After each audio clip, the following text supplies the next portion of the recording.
एक सांगू का? आता नको बेटा, आपण उद्या आपला नेक्स्ट क्लास असेल ना, आता मी रेकॉर्डिंग चालू केलंय, आपण क्लास करूयात आता, ठीक आहे? किंवा शेवटी क्लास संपल्यावर आपण डिस्कस करूया. ओके ठीक आहे. हा, आता लास्ट क्लास मध्ये मुलांनो आपण काय केलेलं? गणित सोडवलेली ना. होमवर्कसाठी 2 गणित दिली होती टीचर, तुम्ही आपण ग्रुपवर मागच्या फोटो वेळेला तो टाकलेला व्हिडिओ आहे. बघितलेला. हो टीचर, साऊंडचा. टीचर, आपण मागच्या वेळेला तो व्हिडिओ बघून तर समजून घेतलेला. आपण टीचर, आपण गणित पण सोडवले होते. हो, आपण गणित पण तर सोडवलेली. मी तुम्हाला 2 गणित दिलेली. वारंवारता होमवर्कसाठी दिलेली होती ना, तर ती नव्हती, तर त्यामुळे ती घेतली होती. बरं, मला आठवते मी काय शिकवलेलं मुलांना. आता आपण पुढचं घेऊया. चला, थोडस ना क्विकली दिले होते. हा, हो, मला आठवते. तर आपण ना क्विकली आता, आणि तुमच्यापैकी काही स्मार्ट मुलांनी लगेचच ग्रुपमध्ये सोडवून ती गणित टाकलेली पण बरोबर. मी त्याच्यावर तुम्हाला रिॲक्शन्स पण दिलेले बघा. ज्यांचं करेक्ट होतं त्यांना थम्स अप दिले. ज्यांचं काही इम्प्रूव्ह करायची गरज होती त्यांना मी तसं मेसेज टाकलेले. चला, आता मी स्क्रीन शेअर करते. सगळ्यांनी म्यूट करा. परत सोडवाल का? नाहीतर मला होमवर्क काय ते सांगाल का? मी सोडवली होते.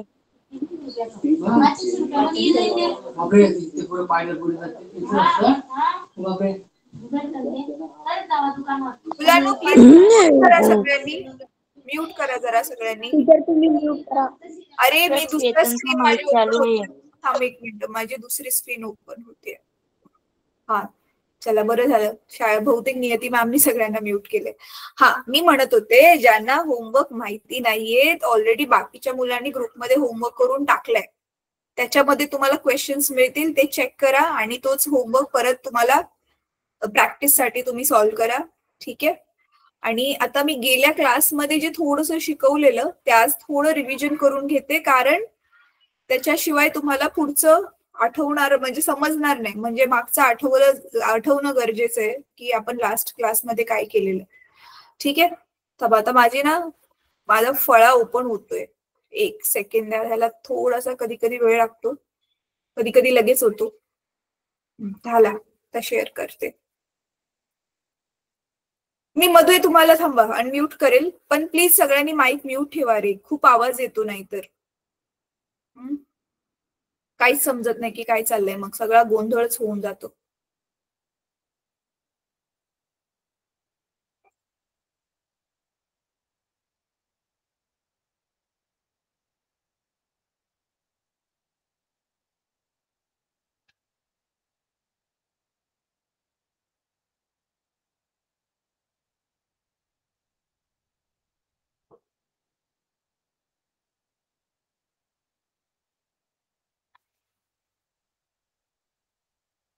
बेटा योगिता, तू ना ज्यांच्याकडून तू लिंक घेऊन जॉईन झाले ना, त्या विद्यार्थ्याकडून संगीता मॅमचा नंबर घे. संगीता मॅम तुला ग्रुपमध्ये ऍड करतील, ठीक आहे?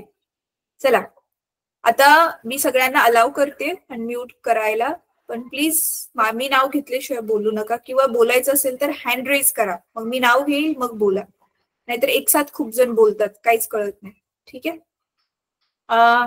चला, आता मॅम 2 मिनिटं बॅक होऊ शकते का? फोन येतोय.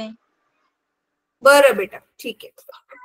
चला, तर आता लास्ट टाइम आपण काय काय केलेलं पटकन तुम्हाला क्विकली आठवण करून देते. गेल्या वेळी आपण बघितलेलं सगळ्यात आधी तर तरंग काय असते.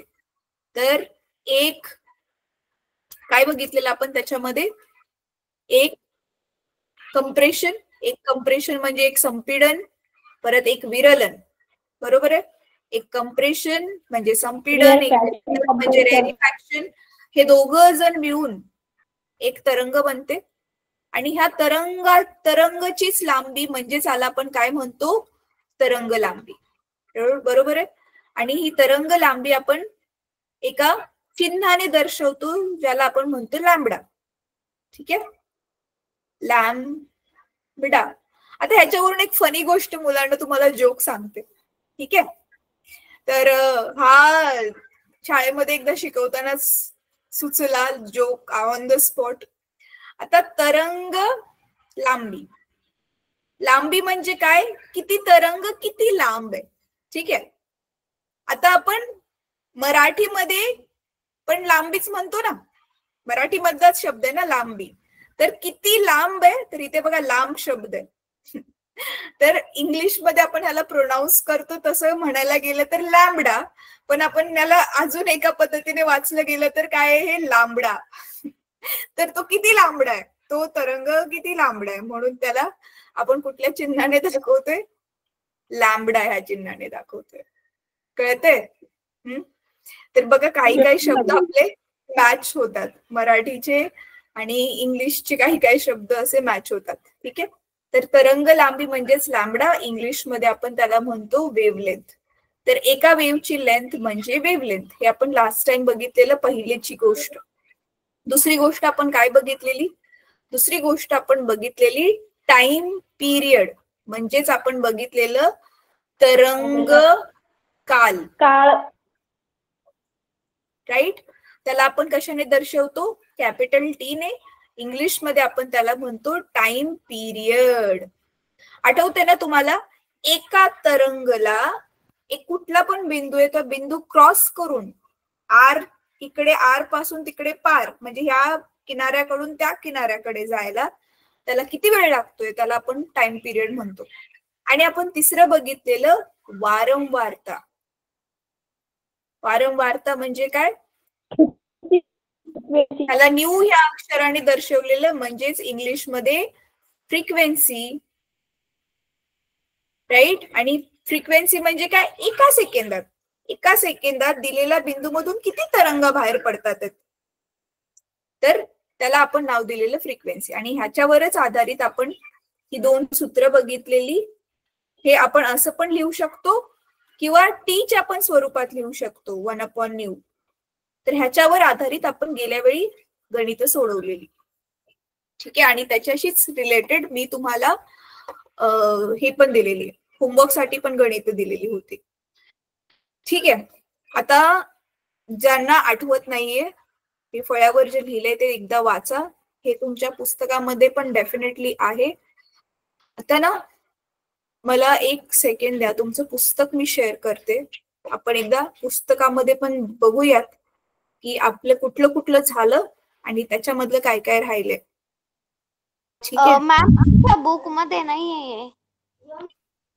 हा, काही गोष्टी बेटा मी एक्स्ट्रा घेते, म्हणजे तुम्हाला ना पुढच्या वर्षी वगैरे ना जाऊन जरा बरं पडेल ते, नाही तर मग आमच्या पुस्तकात नाहीये. हा नसेल ना. अरे तुमच्या सगळ्यांचं पुस्तक सेमच आहे, जर एकाच्या पुस्तकात नाहीये तर कोणाच्याच पुस्तकात ते नसेल.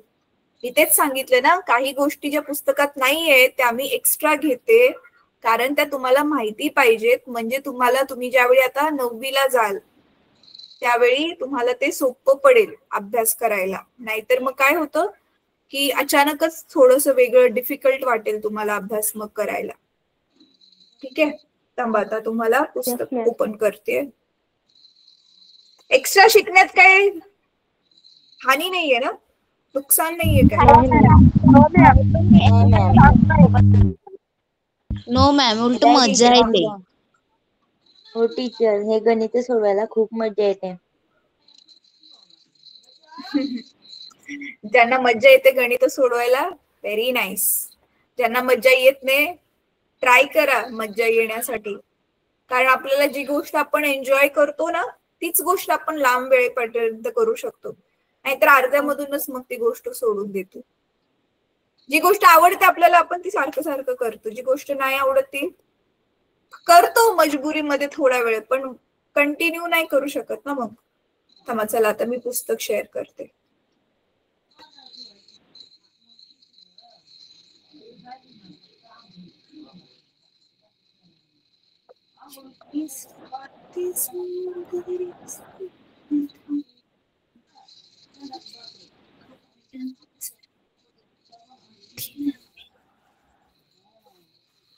दिसते पुस्तक? हो मॅम. Yes ma'am.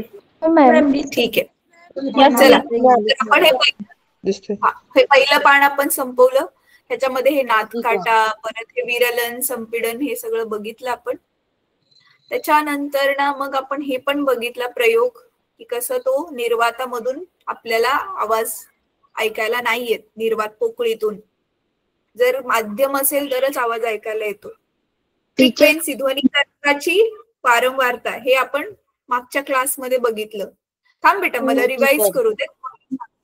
ठीक आहे. त्याच्यानंतर ना मॅम बरा बोला.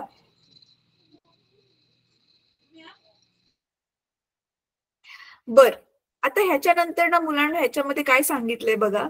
एक प्रयोग आहे खूप सुंदरसा. इथे तुम्ही बघू शकता.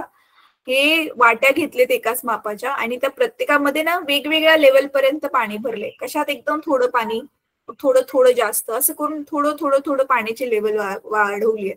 आणि ज्यावेळी मग तुम्ही त्या वाटीला वाजवताय तर प्रत्येकातून वेगवेगळा आवाज ऐकायला येतोय. जेव्हा की सेम मटेरियलच्या वाट्या बनलेत, सेम आकाराच्या आहेत, तरी पण वेगवेगळा आवाज ऐकायला येतोय.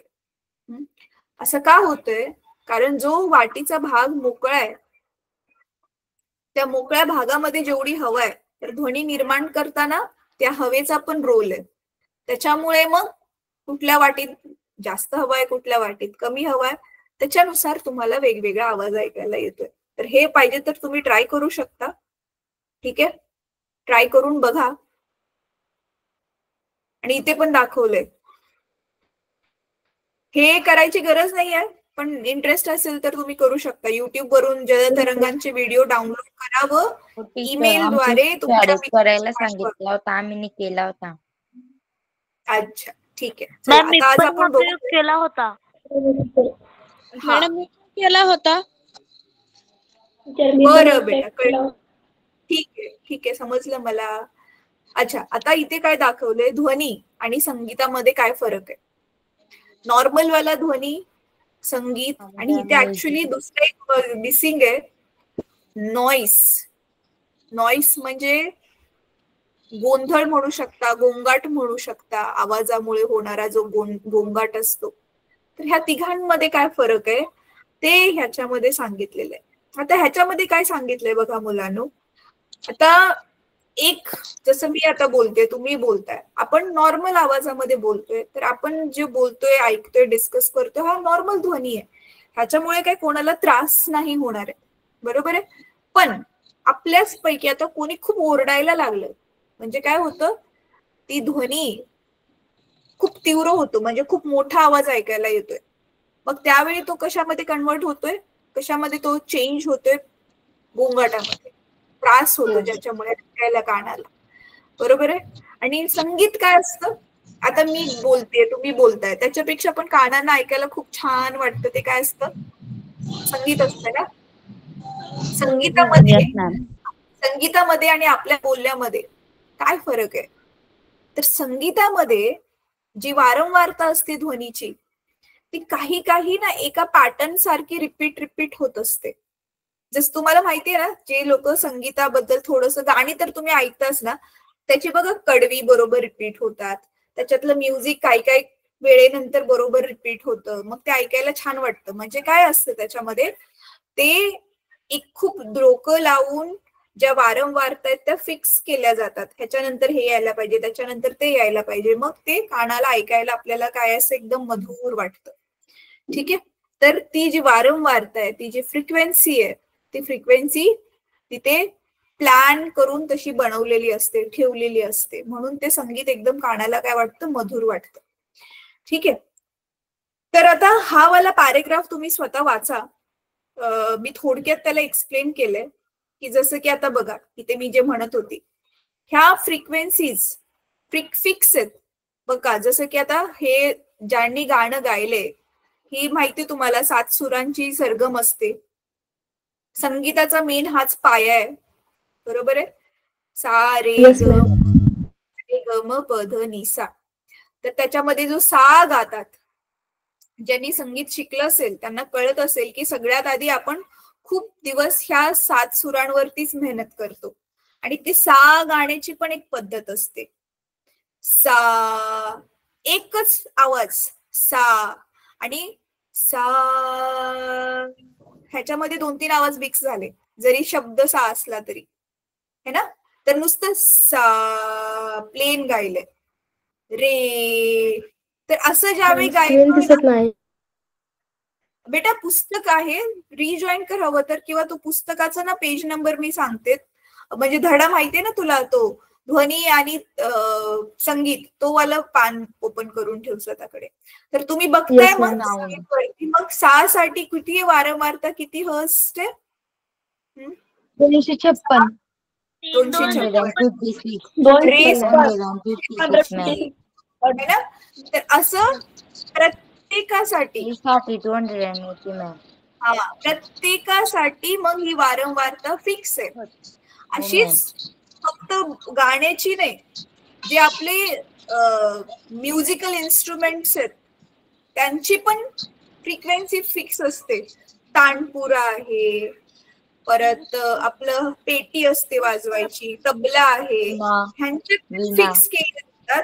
आणि मग ह्यांना सगळ्यांना असं मिक्स करतात की ते ऐकायला खूप छान वाटेल. म्हणून संगीतामध्ये काय आहे की आपण सगळ्या ह्या ज्या वारंवारता आहेत त्या एका विशिष्ट पद्धतीने त्यांची मांडणी करतो. आणि नॉर्मल बोलताना आपण काय असं काय करत नाही, आपल्याला जे बोलायचं तसं हो टीचर, तुम्ही ना हे मागच्या वेळेला होमवर्कला पण दिलेला आणि आम्ही तो होमवर्क केलेला पण. हा, कुठल्या म्युझिक इन्स्ट्रुमेंटचा कुठला भाग वाजतोय तो. ठीक आहे, आता तुम्हाला हे तुम्ही त्या आकृत्या काढायला सांगितलेल्या. तर पुढच्या पानावर हे तेच आहे की ह्याच्यामध्ये तुम्हाला लिहायचंय की विविध वाद्य ओळखायचे आणि ध्वनी निर्मितीची चर्चा करा, म्हणजे कुठल्या भागातून ध्वनी निर्माण होतोय. ठीक आहे. तर आता एक सेकंड हा मुलांनो,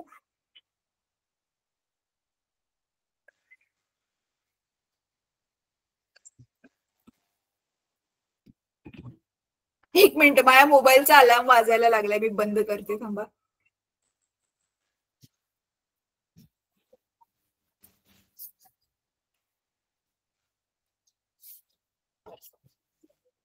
ठीक आहे. आता तुम्हाला जसं माहिती आहे ऑलरेडी मुलांनो की माणसाच्या घशामधून पण आवाज निर्माण होतोय, ध्वनी निर्माण होतोय, तेव्हाच तर आपण बोलू शकतोय, राईट. तर तो ध्वनी कसा निर्माण होतोय त्याच्यासाठी आता तुम्हाला काय करायचंय, ही आकृती थोडीशी डिफिकल्ट आहे पण 2-3 वेळा काढायची प्रॅक्टिस केली की येईल. ही आकृती काढायची आहे छानपैकी सुंदर एकदम नोटबुक मध्ये. आणि तो माणसाचं जे स्वर यंत्र आहे ते कसं काम करते ते इथे तुम्हाला एकदम डीप मध्ये नाही दिलंय. ज्यावेळी तुम्ही डॉक्टर बनण्यासाठी वगैरे अभ्यास कराल ना, ते अजून छान डीप मध्ये माहिती देतात, तेवढी नाही दिली आहे. ह्याच्यात थोडी वरवर माहिती दिली आहे, पण तरी पण ही माहिती तुम्हाला पाठ असली पाहिजे. ठीक आहे. तर चला टीचर, ही माहिती तुम्हाला डीप मध्ये माहिती आहे का? डीप मध्ये बेटा मला जास्त नाही माहिती, कारण मी बायोलॉजी नाही शिकले, मी फिजिक्सची टीचर आहे. मला थोडंफार माहिती आहे, जास्त डीप मध्ये नाही मला माहिती. आपण एक काम करूया मुलांनो, एक व्हिडिओ बघूया, मग व्हिडिओ बघून झाल्यावर तुम्हाला अजून जास्त छान समजेल. मग आपण त्याला परत ही माहिती वाचून पण काढूया एकदा. ठीक आहे. हॅलो टीचर, पुढच्या क्लासमध्ये ना हा तुला संपेल. Hello teacher. Okay ma'am. हा बेटा. टीचर, तुम्ही जेव्हा पण कधी व्हिडिओ लावतात ना तर तो इंग्लिश मधून असतो, तर टीचर इंग्लिश मधून ना आम्हाला एवढं म्हणजे समजत नाही, आणि त्यामुळे तुम्ही व्हिडिओ हिंदी मधून किंवा मराठीतून लावू शकता. बेटा मराठीतून ना त्यांनी कसे ना चांगले चांगले व्हिडिओ बनवलेलेच नाहीयेत पहिली गोष्ट. आणि जरी मी तुम्हाला इंग्लिश मध्ये लावले असले तरी मी स्वतः त्याचा अर्थ एक्सप्लेन तर केलाय की प्रत्येक वेळी, आणि त्याशी सोपे वालेच होते. हो टीचर. हो टीचर, तुम्ही केलाय. पण आपण जर त्या व्हिडिओ फक्त लक्षपूर्वक बघितलं ना तरी आपल्याला इंग्लिश जरी नाही कळालं ना तरी सुद्धा तो व्हिडिओ आपल्याला कळतो. फक्त लक्षपूर्वक तो व्हिडिओ ऐकायचा फक्त. हो मॅम, बरोबर. ऐका रे, मी ना इंग्लिश मध्ये ऐका तर. मेन म्हणजे आपला व्हिडिओ बघायचं हे काय आहे, लक्ष काय आहे की ते हलताना कसं कसं होतंय ते आपल्याला समजावं. बरोबर आहे ना? म्हणून व्हिडिओ आपण बघतोय. नाहीतरी माहिती तर मी एक्सप्लेन करतेच की तुम्हाला, पण तुमच्या डोळ्यासमोर चित्र यावं, ते कसं चाललंय, काय काय होतंय ते समजावं म्हणून आपण काय करतो, व्हिडिओ लावतो. मग आता तो व्हिडिओचं चित्र नीट बघा, बाकी त्याचं स्पष्टीकरण मी देईलच. ठीक आहे?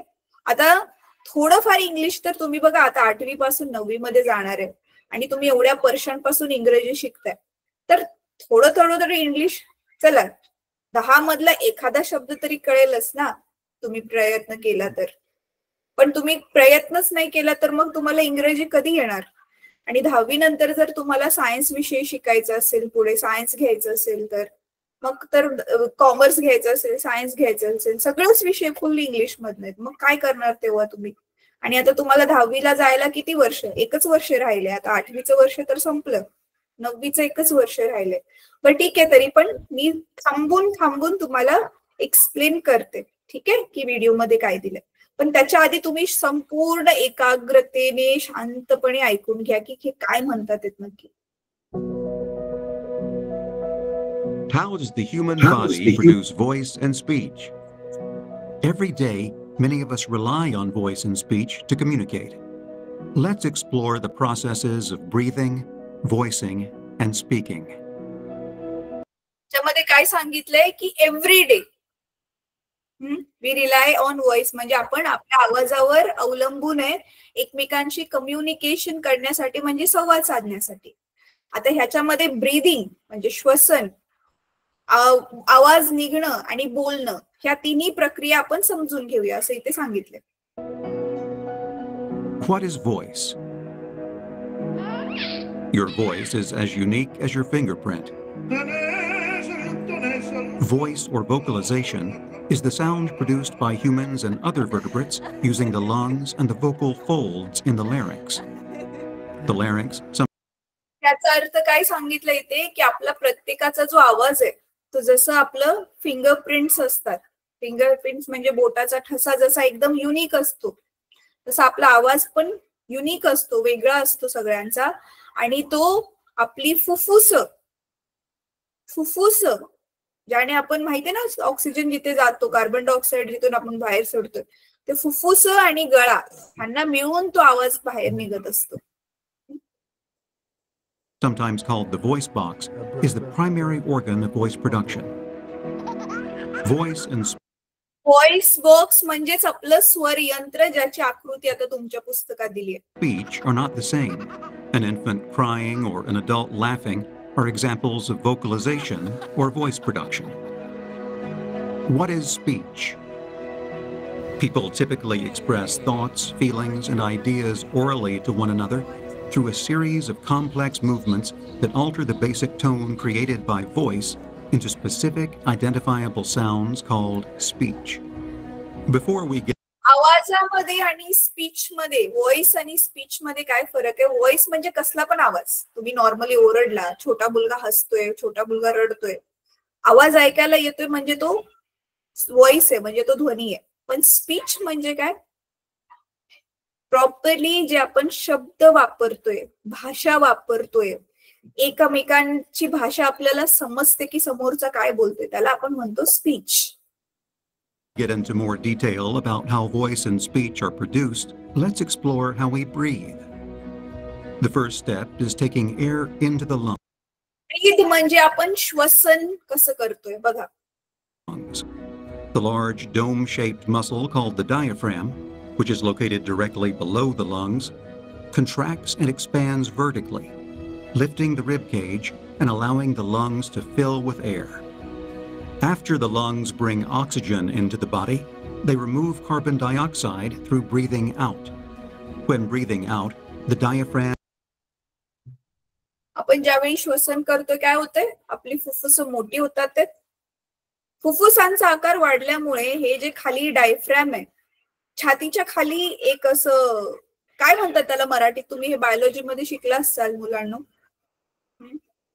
पूजा मॅमने हे शिकवलं असेल ना, फुफ्फुसांच्या खाली एक पडद्यासारखं असतं, श्वासपटल. ते खाली जातं.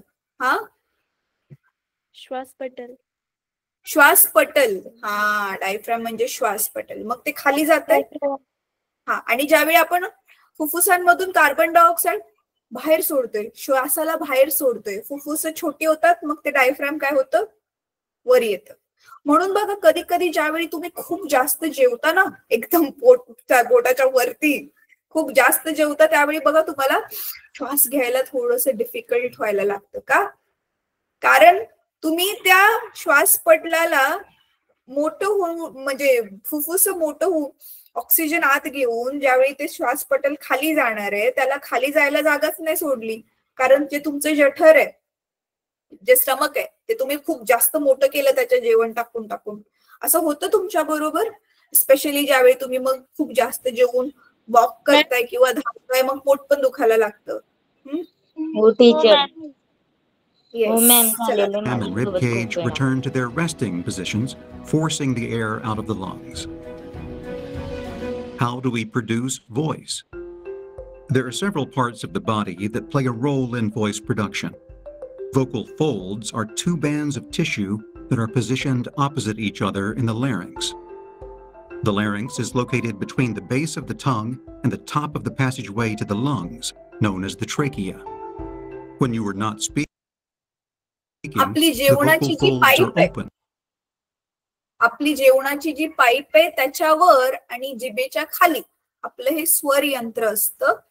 आता ते स्वर यंत्रामध्ये काय काय बघा, काय आहे ते दाखव. So that you can breathe. Voice is generated by airflow from the lungs. When it's time to speak, the pressure below the larynx increases until it blows the vocal folds apart. Hello. Hello. The vocal folds are first forced apart at the bottom, followed by the top, and air is forced through the very narrow opening. The opening between the vocal folds is called the glottis, which opens during breathing and narrows during voice production. The pressure forces. आपण बोलताना काय होते, हे जसं की दोन ना पडदे आहेत, पडद्यांच्या मध्ये जो गॅप आहे त्याला इंग्लिश मध्ये नाव दिले ग्लॉटिस. ठीक आहे. तर होतंय काय, ज्यावेळी आपण श्वास घेतोय तर हे चांगलं ओपन आहे, पण ज्यावेळी आपण बोलतोय तर ते जवळ येते. मग हे तुम्ही बघताय लांब येणं जवळ येणं, लांब येणं जवळ जाणं, त्याच्यामुळे मग काय होतंय, कंपन निर्माण होते ना, आणि त्या कंपनामुळे काय होते, मग ध्वनी निर्माण होते. The air through the vocal folds, which creates a suction as we exhale. This suction pulls the vocal folds together at the bottom, followed by the top. When the air from the lungs blows past the vocal folds at a high speed, the vocal folds vibrate. In order to produce typical loud speech, the vocal folds and larynx must vibrate normally. How do we produce speech? Speech is produced by precisely coordinated muscle actions in the head, throat, chest, mouth, nasal cavity, and abdomen. Speech development is a gradual. आता याच्यामध्ये बघा सांगितलंय आवाज निर्माण करणं, याच्यामध्ये फक्त काय आहे, फुफ्फुसामधून निघणारी हवा आणि नुसतं आपले घशामधले हा ज्या मांसपेशी होत्या त्याच. हे कुठला पण आवाज नुसतं काढायचं असेल तर हा, हे कुठला पण आवाज काढायचा असेल तर हे बस एवढंच काम करतं. पण ज्यावेळी आपल्याला, हा बेटा. टीचर म्हणजे जसं की आता त्यांनी दाखवलं चित्रामध्ये की आपण ज्या वेळेला बोलतो त्यावेळेला आपल्या कानाची पडदे जवळ येतात आणि ज्या वेळेला आपण श्वास घेतो किंवा सोडतो त्यावेळेला ते म्हणजे दूर जातात. तर टीचर ही क्रिया अशी कशामुळे होते?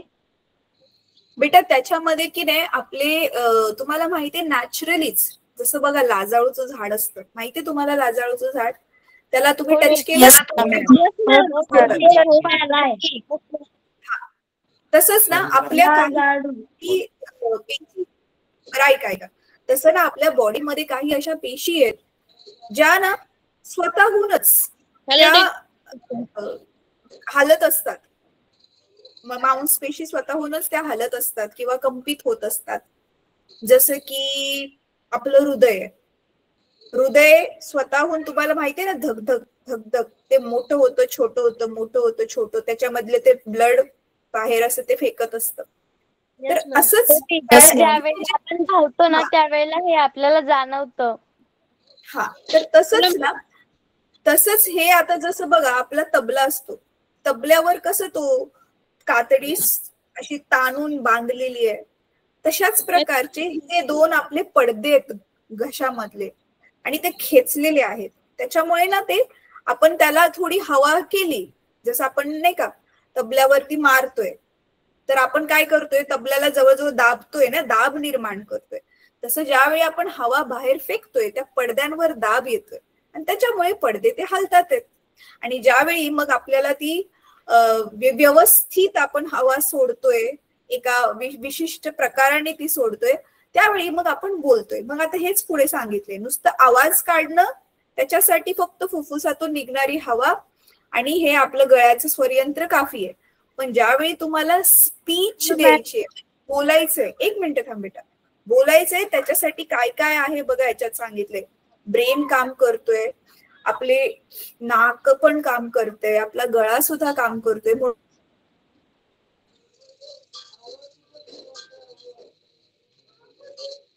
टीचर तुमचा आवाज ब्रेक होतोय.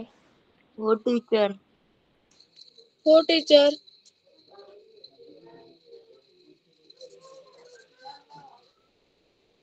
मॅम तुम्ही दिसत बी नाही. टीचर स्क्रीन पण नाही दिसत. हो मॅम, स्क्रीन पण नाही दिसत.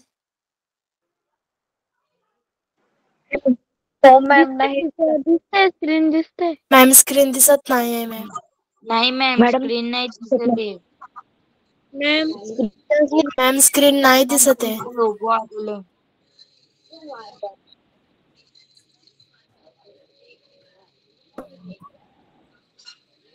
हो मॅम, आता स्क्रीन दिसते. मॅम तुमचा आवाज ब्रेक झालाय. मॅम आता दिसते स्क्रीन. मॅम मॅम आवाज आता नाही दिसते. येत. टीचर बोलत पण मॅम नाही. आवाज नाही येते. मॅम स्क्रीन दिसत नाही. मॅम आता दिसत नाही स्क्रीन. कोणालाच नाही दिसत आहे स्क्रीन. दिसते दिसत नाही. आवाज नाही. ब्रेक झालाय. मॅम दिसत नाही स्क्रीन. ज्यांना स्क्रीन दिसत नाहीये बेटा, तुमच्या तिकडे नेटवर्कचा इश्यू असेल, पण जेवढं मला कळतंय स्क्रीन सगळ्यांना दिसतेय. थोडस आवाज येत नाही. आवाज ना बघा, मी आवाज वाढवते. आवाज तर आहे, मगाशी होता तेवढाच आवाज आहे. बरं ठीक आहे, मी थोडा व्हिडिओ मागे घेते, चला परत बघूयात. Hello teacher. हा बेटा. टीचर, मग आता जसं की तुम्ही सांगितलं की ज्या पद्धतीने लाजाळूचं जे झाड असतं ती नैसर्गिक क्रिया आहे. मग टीचर याच्या मागे कुणीतरी असं काहीतरी लॉजिक तर लावलं असेल ना, म्हणजे कुणीतरी त्याचा शोध घेण्यासाठी हे अशी क्रिया का होते, असं कुणी त्याचा शोध लावण्याचा प्रयत्न केलेला आहे का? हो हो, केलेलं आहे बेटा. ते मोठं झाल्यावरती ना तू सगळं ते बायोलॉजी जर शिकशील ना, ते तुझे आहे पुढे जाऊन सिलेबस मध्ये. ठीक आहे. हा, चला आता आपण कंप्लीट बघूया हा video. Excuse me ma'am. 1 minute बेटा, व्हिडिओ बघूया.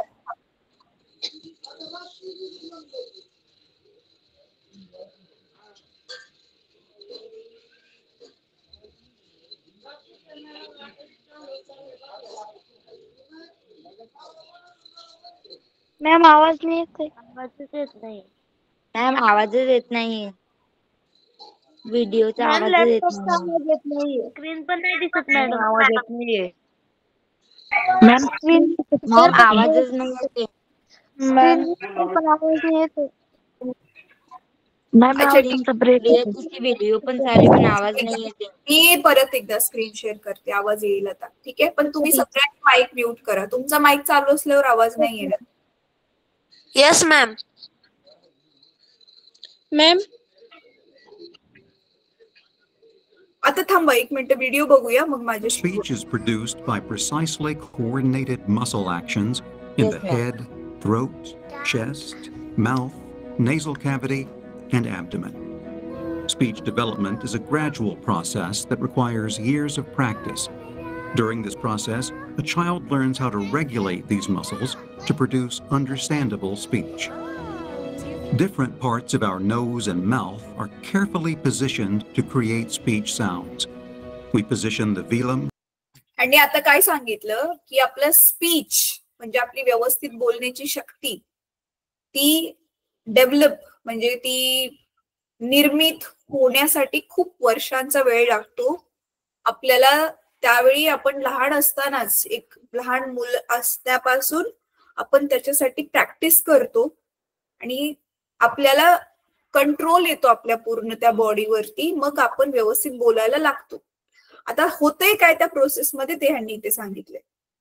Tongue, jaw, and lips in reference to permanent parts of our vocal. बघा इथे आपल्या तोंडामध्ये काय, इथे जीभ आहे, होठ आहेत आपले, जॉ म्हणजे खालचं जबड आहे, इथे जिथे टंग जॉईंट झाले, आपली जीभ जॉईंट झाली, Tract, such as the roof of our mouth. Hello. Hello. As you can see, the process of producing voice and speech is complex and plays an important role in our daily life. For more information. ठीक आहे. तर आता ह्यांनी short मध्ये सांगितलं की जसं आता तुम्ही बघितलं हॅलो बोलताना जीभ कामामध्ये आली, तुमचा हा पोर्शन खाली जातोय, लिप्स, पोट हल्ले. तर आता हे सगळं डिटेल मध्ये तर नाहीये तुम्हाला, तर आता ना 1 मिनिट आपण तुमच्या पुस्तकामध्ये काय दिलंय ते वाचूया. मग आता तुम्ही जे व्हिडिओ मध्ये बघितलं ते तुम्हाला इथे त्याचा संबंध जोडायला सोपं पडेल. मॅम हा बेटा बोल. कॉल येतोय, फोन ठेवू? हा ठीक आहे ठीक आहे. मुलांना कोणाला डिस्कनेक्ट व्हायचं असेल तर विचारत जाऊ नका रे, तुमच्या मनाने डिस्कनेक्ट होत जा, जॉईन होत जा, पण ट्राय करा की कुठल्या पण रिझनने तुम्ही क्लास नका मिस करू. ठीक आहे. बघा थोडे मोठ्याने बोला किंवा गाणे म्हणा किंवा मधमाशी सारखा गुंजारव काढा आणि आपल्या एका हाताची बोटे घशावर ठेवा. गुंजावर म्हणजे अरे मधमाशी करते ना तसा वाला आवाज. पण तो तिच्या पंखाचा राहतो. हा तो तिच्या पंखाचा, आपण फील करण्यासाठी. मानवामध्ये ध्वनी हा ऐका आता मी वाचते. मानवामध्ये ध्वनी हा स्वर यंत्रामध्ये निर्माण होतो. हे आपलं स्वर यंत्र आहे घशातलं. घास गिळताना आपल्या हाताची बोटे घशावर ठेवल्यास काहीसा हलणारा एक उंचवटा तुम्हाला जाणवेल. हे बाहेर येतं ना कधी कधी बघा आपण बोलताना, हे वालं इथे जोड एक भाग असा मोठा वाटतो आपल्याला, ते उंचवटा. हेच ते स्वर यंत्र, त्याला इंग्रजीमध्ये म्हणतात लॅरिंक्स. आकृती 15.5 मध्ये दाखवल्याप्रमाणे हे श्वसन नलिकेच्या वरच्या बाजूस असते. आता मगाशी जसं आपण बघितलं, जिभेच्या खाली आणि श्वसन नलिकेच्या वरती म्हणजे दोघांच्या मध्ये आहे. त्यामध्ये 2 स्वर तंतू असतात. तेच ते वोकल कॉर्ड्स, ते पडदे खुलत होते बंद होते त्याला ह्याला वोकल कॉर्ड्स म्हणतात.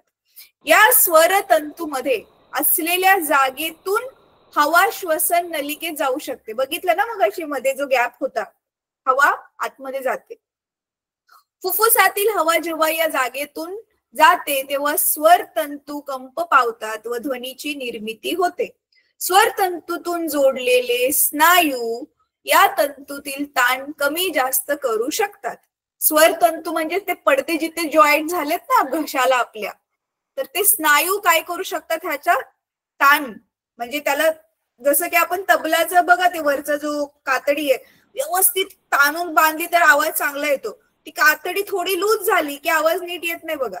मग ती कातडी किती खेचायची, किती कमी करायची आपल्या स्वरतंतूंची, तर ते इथले आपले जे घशाचे दुसरे स्नायू आहेत त्याला जे बांधलेले स्नायू ते ताण कमी जास्त करू शकतात. स्वरतंतूतील ताण वेगवेगळा असल्यास निर्माण होणारा ध्वनीही वेगळा असतो. ताण कमी जास्त झाला तर ध्वनीही वेगळा असतो. आता तुमच्यापैकी ज्यांनी कोणी गायले गाणं किंवा गाणं शिकत असाल तर बघा, गाणं शिकताना ज्यावेळी लांबचा सूर लावायचा असतो ना, तर आपल्याला खूप जास्त असं ना हे करावं लागतं, स्वरतंतूवर ताण द्यावा लागतो. मग त्याच्यामुळे तुमचा घसा थोडासा सुरुवातीला दुखतो. मग टीचर आपल्याला जर नसती तर आपण बोलूच नाही शकलो असतो. हा ठीक आहे. टीचर आपण कमी जास्त करू शकतो. ठीक आहे.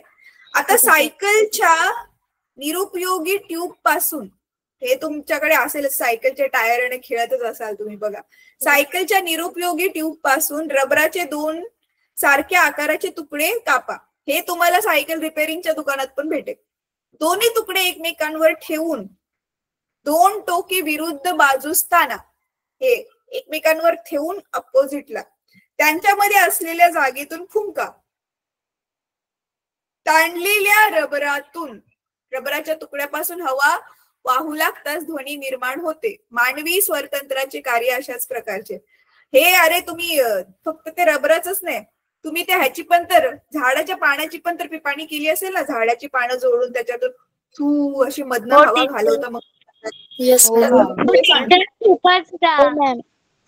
हे सेम तसं पडलेलं आहे. विचारू का? थांबा 1 मिनिट थांबा.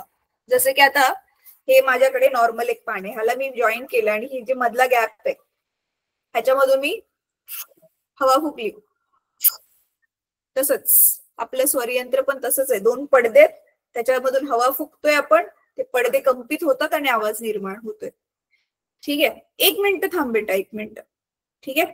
तर कुत्र्याच्या भुंकण्याचा भोबो असा आवाज, मांजरीचा म्याव म्याव असा आवाज काढा. परंतु हे आवाज काढताना स्वरतंतूवर पडत असलेल्या ताणाकडेही लक्ष द्या. हे 2 वेगवेगळे आवाज काढताना स्वरतंतूवर पडत असलेला ताण बदलतो, हे तुम्हाला जाणवते का? तर ऑब्व्हियसली ताण चेंज होतोय. नाही जसं आता आपण नॉर्मली बोलतोय एवढा काय गळ्याशावर ताण येत नाहीये. पण जर मी सूर लावला सा, खूप जास्त ताण येणार, राईट? तसंच म्याव म्याव म्याव करा, भो भो करा, आवाज चेंज होईल. ताणचे म्हणजे ताण तुम्हाला चेंज होताना दिसेल. ठीक आहे. आता बोल बेटा, काय म्हणत होतीस? टीचर, मला क्वेश्चन म्हणजे असा पडलेला आहे की म्हणजे आपण जे बोलतोय ते आपल्याला तर ऐकायला येतं. टीचर, आपण जे बोलतोय ते तर आपल्याला ऐकायला येईलच, असं आपल्याला वाटतं. पण टीचर, जर आपण म्हणजे दुर्दैवाने जर आपण बहिरे असलो तर टीचर आपलं बोलणं तर आपल्याला ऐकू येतं? मला वाटतं नाही, ऐकायला तर नाही. बहिरे म्हणजे ऐकायला नाहीच येणार ना. बट टीचर आपण जे बोलणार ते आपल्या डोक्यात राहतं ना टीचर, ते समजत असावं. आपल्या डोक्यात आवाज न काढता मनातल्या मनात पण बोलतोच की टीचर, आपल्या डोक्यात राहतं, त्याच्यामुळे आपण जे बोलतो ते आपल्या डोक्यात बोलायचंय. पण मॅम मी एक गोष्ट बोलू का? टीचर, आपण आवाज सॉरी न तुमच्या काढता क्लासमध्ये बोलू इंटरप्ट शकतो ना? करते मी. हा बोला नियती मॅम. मॅम, बहिरे माणसं बोलणार कसे काय? कारण की त्यांच्या कानावरती आवाजच नाही पडलाय, मग त्यांना स्वरच नाही माहिती आहेत ना. तसं नाही. समजा एखाद्याने म्हणजे असं ऍक्शन करून एखादी वस्तू विचारली, म्हणजे आता उदाहरणार्थ की तुम्ही जेवायला काय खाणार, असं कुणी कुणी ऍक्शनने जर विचारलं आणि त्या माणसाला सांगायचंय, तर तो माणसाला तर वाचा दिलीये, तर टीचर तो जे बोलतोय ते त्याला ऐकायला येतं का? त्याला ते समजतं पण ते त्याला ऐकायला येतं का? हा माझा क्वेश्चन आहे. नाही ऐकायला जागृती. आणि आता नियती मॅम जे टीचर तो पण ऍक्शन करून दाखवतो. टीचर ऐका मी, मला बोलू देत, आता टाइम झालाय आपला. मी हे म्हणत होते की बघा, स्पीच म्हणजे व्यवस्थित बोलणं वेगळी गोष्ट आहे, नुसतं आवाज काढणं वेगळी गोष्ट आहे. बहिरा माणूस जर त्याचा आवाज व्यवस्थित असेल, त्याला बोलता येत, म्हणजे आवाज काढण्याची जर शक्ती असेल तर तो कुठला पण आवाज काढू शकतो. पण त्याचा जो आवाज आहे तो त्याला ऐकायला नाही जाणार, कारण तो बहिरा आहे ना. पण तो काय करतोय काय बोलतोय ते त्याला समजेल, कारण त्याचा ब्रेन आहे ना. आपण मनातल्या मनात पण तर बोलतो ना स्वतःशी, आपल्याला समजतं आपण काय बोलतोय, है ना. कळलं जागृती? आय होप मी तुझं आन्सर दिलं क्वेश्चनचं. ऐकायला नाही टीचर याच्यामध्ये कोणती